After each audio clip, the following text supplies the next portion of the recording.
जवनिया के अगिया पियावा भूतैले ना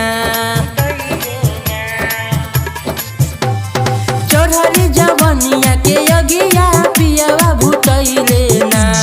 कुरावा में सट के उलट के पलट के सुतैले ना सेजिया पर घुंघटा उठैले ना पिया आइले ना डीजे नीतीश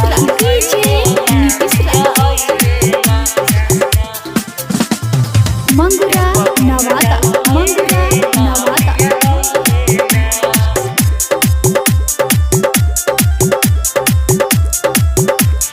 कैसे बताई कि केतना बनासा पिया नहीं बुझले हऊ परिभाषा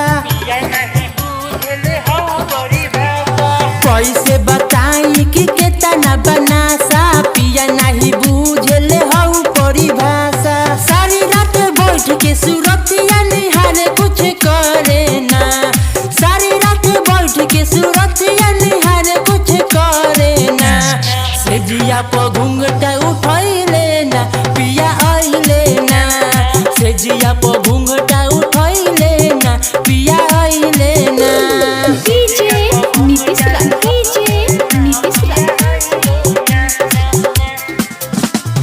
मंगुरा नवादा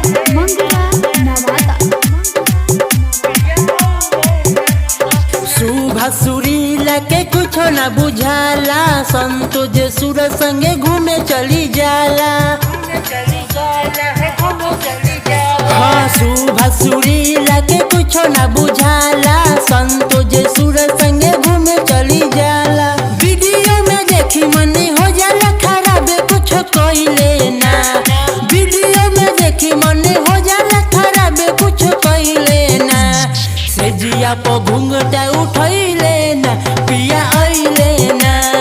सेजिया पर